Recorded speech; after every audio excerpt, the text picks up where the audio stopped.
안녕하세요. 오늘은 빅쇼트의 실제 주인공으로 정말 유명하죠? 스티브 아이스만이 지금 시장을 어떻게 보고 있는지 그 날카로운 시각을 한번 파헤쳐 보겠습니다. 자료들을 보니까요, 그의 분석에는 아주 흥미로운 두 개의 축이 있더라고요. 네, 하나는 현재 시장에서 연준의 역할이 거의 무의미하다는 아주 대담한 주장이었고, 또 다른 하나는 AI 시장에 바로 그 심장부에 거대한 기초적인 위험이 도사리고 있다는 좀 등골이 서늘해지는 그런 경고였습니다. 맞습니다. 오늘 우리가 정말 집중적으로 탐구해 볼 지점이 바로 그 두 관점 사이에 존재하는 팽팽한 긴장감이에요. 긴장감이요? 네. 아이스만은 AI 기술이 근본적으로 붕괴할 수도 있다. 이 가능성을 누구보다 명확하게 보고 있거든요. 그런데 정작 본인은 관련 주식들을 단 하나도 팔지 않고 그대로 가지고 있다는 거죠. 그게 정말 이상하더라고요.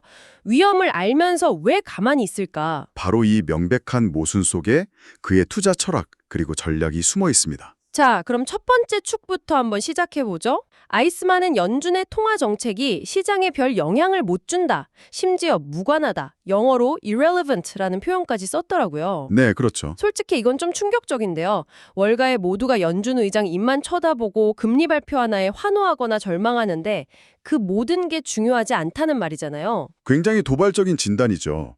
그런데 그의 논리를 한번 들어보면요. 이게 상당히 설득력이 있습니다. 아이스만은 연준의 영향력이 항상 똑같은 게 아니라고 봐요. 특정 조건에서만 극대화된다는 거죠. 특정 조건에서만요? 네, 저는 이걸 뭐랄까 영향력 스펙트럼 분석이라고 부르고 싶네요. 영향력 스펙트럼 분석이요? 흥미로운 표현이네요. 네, 스펙트럼의 양쪽 끝, 그러니까 아주 극단적인 상황을 상상해 보시면 이해가 쉬우실 거예요. 양쪽 끝이요? 한쪽 끝은 연준이 시장 예상을 아득히 뛰어넘는 수준으로 아주 공격적으로 금리를 내리는 상황.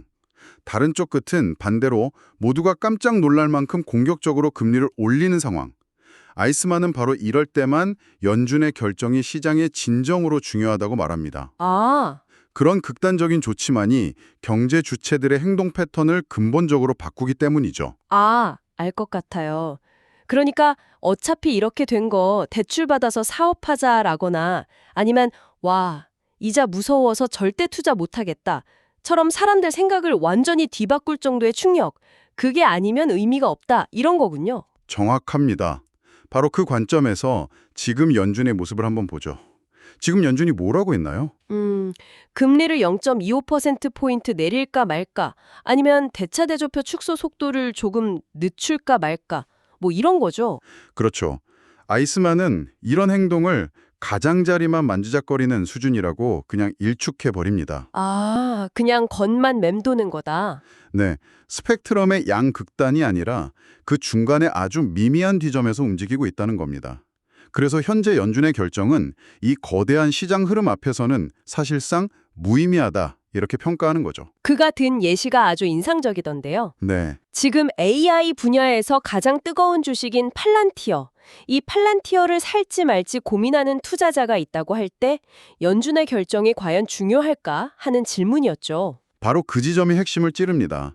지금 팔란티어 투자를 고민하는 이유가 뭘까요?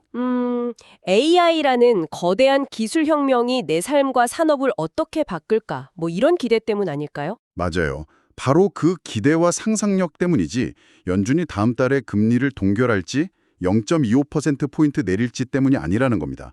아이스만의 주장은 지금 시장의 진짜 동력은 거시경제 변수가 아니라 기술 패러다임의 전환, 바로 그 자체라는 거죠.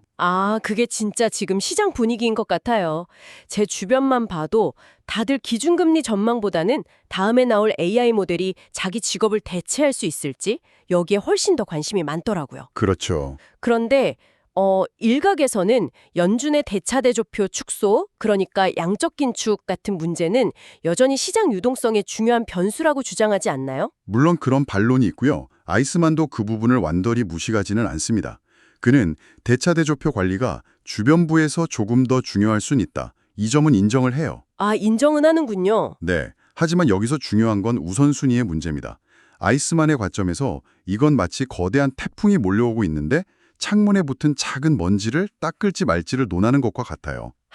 비유가 재밌네요. 진짜 중요한 논의는 따로 있다는 거죠. 연준은 핵심이 아니다. 그렇다면 아이스만이 생각하는 진짜 핵심, 그 거대한 태풍의 눈은 대체 무엇인가요? 바로 AI입니다. AI요? 그런데 우리가 흔히 생각하는 그런 AI의 장밋빛 미래가 아니고요. 그 미래를 바치고 있는 가장 근본적인 기동이 흔들리고 있다는 기초적인 논쟁입니다. 구체적으로는 거대 언어 모델, 즉 LLM의 확장성이 한계에 다다른 건 아니냐는 의문이죠. 그 주장의 중심에 뉴욕대 교수인 게리 마커스라는 분이 있더군요. 네, 그런데 한 대학 교수의 주장만으로 AI 업계 전체가 흔들릴 수 있다고 보는 건 이건 좀 과한 해석 아닐까요? 게리 마커스라는 인물이 그 정도의 영향력이 있나요? 아주 좋은 질문입니다. 실제로 불과 한 9개월 전만 해도요. 아이스만이 보기에 마커스는 학계의 비주류 의견을 내는 그냥 외로운 늑대에 불과했습니다. 외로운 늑대요? 네. 하지만 지금은 상황이 완전히 달라졌어요. 어떻게 달라졌죠? 그의 주장이 더 이상 그냥 이론에만 머무르지 않고 현실 세계에서 그를 뒷받침하는 아주 강력한 증거들이 나타나기 시작했기 때문입니다. 증거요? 어떤 증거들이 있었기에 그 외로운 늑대의 외침이 시장의 중심으로 들어오게 된 건가요? 결정적인 사건이 두 가지 있었습니다. 네. 첫 번째는 챗GPT-5의 등장이었어요. 새로운 모델이 공개됐을 때 기술 전문가들의 공통된 반응이 있었어요. 어떤 반응이었죠? 바로 챗GPT-4에서 5로의 개선 정도가 과거 3에서 4로 넘어갈 때 그 경이로운 개선 정도보다 훨씬 적다는 것이었죠. 아, 저도 그 느낌 알 것 같아요. 3에서 4로 넘어갔을 땐 정말 세상이 뒤집히는 듯한 충격이었는데 4에서 5는 그냥 좀 더 똑똑해졌네 정도의 느낌이랄까요? 맞아요. 성능 개선의 체감폭이 확 줄어든 거죠. 네, 규모가 커질수록 개선 속도가 둔화될 것이다라는 마커스의 가설이 현실에서 증명된 첫 번째 사례였던 셈입니다. 그리고 두 번째 사건은 훨씬 더 충격적이었습니다. 더 충격적인 사건이요? 네, 불과 몇 주 전에 오픈 AI의 공동 창립자이자 업계에서 천재로 불리는 사람 일리아 수축해버가 한 발언 때문입니다. 아, 일리아 수축해보. 그가 공개적으로 LLM 모듈 확장은 막다른 골목이다. 그리고 우리는 이제 기초 연구로 돌아가야 한다. 이렇게 선언을 해버렸어요. 잠깐만요. 오픈 AI의 핵심 두뇌가 자신들이 지금까지 걸어온 길이 막다른 골목이라고 스스로 인정한 거잖아요. 그렇죠. 와, 이건 정말 엄청난 사건인데요. 그야말로 지각 변종이죠. 외부 비평가가 아니라 LLM 확장 신호를 최전선에서 이끌어온 내부의 최고 권위자가 스스로 한계를 인정한 겁니다. 기초 연구로 돌아가야 한다는 말의 의미가 뭘까요? 그 의미를 곱씹어 볼 필요가 있어요. 이건 단순히 모델을 더 크게 만드는 기존의 방식이 아니라 AI의 작동 방식 자체에 대한 근본적인 재검토가 필요하다는 뜻입니다. 완전히 새로운 아키텍처나 학습 방법을 찾아야 한다는 거죠. 아, 이 발언 하나로 게리 마커스는 더 이상 외로운 늑대가 아니게 됐고요. LLM 확산성 둔화 논쟁은 시장의 가장 중요한 화두로 떠올랐습니다. 와, 빅쇼트의 주인공이 2008년 금융위기랑 지금 AI 상황을 비교한다니 솔직히 좀 소름이 돋네요. 그렇죠. 그가 옳았을 때 어떤 일이 벌어졌는지 우리는 모두 알고 있으니까요. 금융위기 사례와 지금 AI가 정확히 어떤 점에서 평행선을 그린다는 건가요? 아이스만한 이 상황을 기초적 논쟁이라는 틀로 설명합니다. 2008년 금융위기를 한번 돌이켜보면요. 당시 모기지 채권 시장과 세계 금융 시스템 전체는 단 하나의 절대적인 믿음 위에 세워져 있었어요. 아, 그 유명한 거요. 미국 전역의 주택 가격은 절대로 하락할 수 없다는 가정이에요. 네, 바로 그거죠. 모든 복잡한 금융상품이 이 단 하나의 가정을 전제로 설계됐습니다. 그리고 그 가정이 무너지자 모든 게 무너져 내렸죠. 그렇습니다. 그렇다면 현재 AI 시장의 주택 가격 신화는 무엇일까요? 뭘까요? 바로 LLM은 데이터를 더 많이 투입하고 규모를 키울수록 계속해서 더 똑똑해질 것이다. 라는 믿음입니다. 아, 엔비디아의 주가가 왜 그렇게 높은가요? 마이크로소프트, 구글 같은 빅테크 기업들이 앞으로도 계속해서 더 큰 모델을 훈련시키기 위해 수백조 원어치의 칩을 살 것이다. 이런 기대 때문이잖아요. 그렇죠. 모든 가치 평가가 바로 이 무한한 확장성이라는 가정 위에 세워져 있는 겁니다. 와, 2008년과 비교하니까 위험의 구조가 정말 명확하게 보이네요. 네, 당시에도 위기의 징후를 외치던 외로운 늑대들이 있었을 텐데요. 물론입니다. 아이스만 자신이나 마이클 버리 같은 사람들이 바로 그들이었죠. 아, 맞아요. 당시 주류 시장은 계속 오르는 주택 가격만 보고 있었지만 그들은 아무도 주목하지 않던 서브프라임 모기지의 연체율이 조용히 상승하는 걸 보고 있었어요. 그게 바로 기초가 흔들리는 첫 신호였죠. 그렇군요. 아이스만은 지금 LLM의 성능 개선 둔화 현상이 바로 2008년의 서브프라임 연체율과 같은 기초가 흔들리는 첫 번째 균열의 신호일 수 있다고 경고하는 겁니다. 만약에 그 가정이 정말로 무너진다면 어떤 연쇄 반응이 일어날 수 있을까요? 상상만 해도 아찔하죠.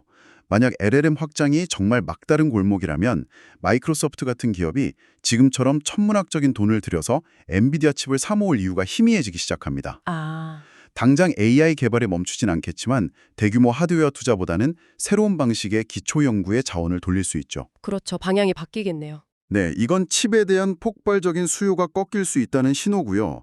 엔비디아를 시작으로 AI 관련주 전체의 가치 평가에 근본적인 충격을 줄 수 있습니다.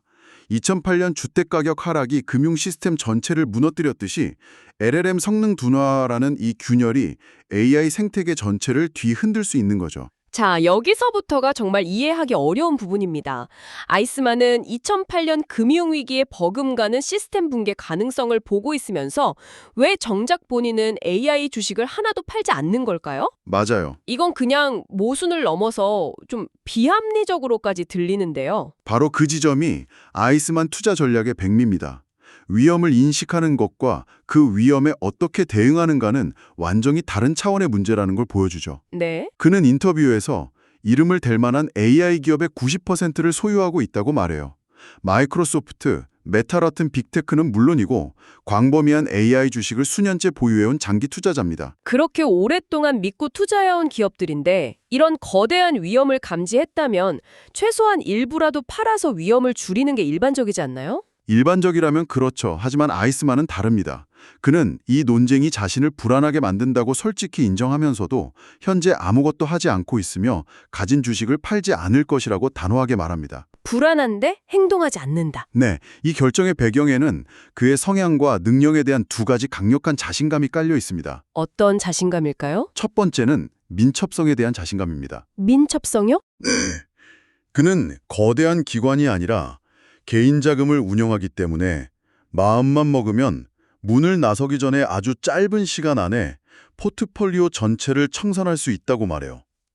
거대 펀드처럼 유동성이나 복잡한 의사결정 과정에 발목 잡힐 일이 없다는 거죠. 누구보다 빨리 달릴 수 있다는 자신감입니다. 하지만 시장이 붕괴될 때는 모두가 동시에 출구로 몰려서 아무리 빨라도 빠져나오기 어려운 것 아닌가요? 맞는 지적입니다. 그래서 두 번째 자신감이 중요해져요. 아, 두 번째가 있군요. 바로 경계와 관찰에 대한 자신감입니다. 그는 이 LLM 논쟁을 그냥 단순한 뉴스로 보는 게 아니에요. 매일같이 마치 전장의 지휘관처럼 이 논쟁의 모든 데이터를 집요하게 추적하고 있다고 말합니다. 와, 누구보다 먼저 총성을 들을 수 있다는 자신감이죠. 이 두 가지가 결합되어서 나는 위험이 현실화되는 첫 신호를 누구보다 먼저 포착해서 누구보다 빨리 탈출할 수 있다는 결론에 이르는 겁니다. 그의 빅쇼트 시절을 떠올려 보면 이해가 가네요. 남들이 보지 못하는 데이터를 집요하게 파고들어서 가장 먼저 위기를 감지하고 모두가 비웃을 때 자신의 신점에 따라 과감하게 베팅했던 그 성향. 그렇죠. 그게 지금의 전략에도 그대로 반영된 거군요. 정확합니다. 그래서 저는 그의 전략을 긴장 상태의 보유, 텐션 홀딩이라고 정의하고 싶어요. 긴장 상태의 보유요. 네, 3단계로 요약할 수 있습니다. 1단계, AI가 현재 시장의 가장 중요하고 유일한 동인임을 인정한다. 2단계, LLM 확장성 둔화라는 AI 시장의 기초를 뒤흔들 수 있는 구조적 위험을 심각하게 인지하고 최고의 경계태세로 감시한다. 그리고 마지막 3단계, 하지만 자신의 민첩성과 통찰력을 믿고 위험이 현실화되기 전까지는 현재의 포지션을 그대로 유지하면서 긴장감 속에서 수익을 극대화한다. 와, 위험을 무시하거나 회피하는 게 아니라 위험의 바로 앞에서 눈을 부릅뜨고 있다가 결정적인 순간에 움직이겠다는 아주 공격적인 위험 관리 방식이네요. 맞습니다. 위험을 안고 가되 그 위험이 터지는 순간 누구보다 빨리 빠져나올 수 있다는 자신감을 바탕으로 한 극도의 긴장감 속에서 균형을 잡는 전략이죠. 이건 정말 아무나 할 수 있는 전략이 아닙니다. 아이스맨이기 때문에 가능한 전략이라고 봐야 합니다. 오늘은 스티브 아이스만의 시각을 통해 연준의 역할에 대한 새로운 관점, 그리고 AI 시장의 가장 깊은 곳에 있는 근본적인 논쟁을 함께 살펴봤습니다. 그리고 이 거대한 위험 앞에서 그가 어떻게 긴장 상태의 보유, 라는 아주 독특하고 대담한 전략을 취하고 있는지도 확인할 수 있었습니다. 네, 아이스만의 전략은 위기 신호를 실시간으로 감지하고 즉시 행동으로 옮길 수 있는 개인의 민첩성과 깊은 통찰력에 기반하고 있죠.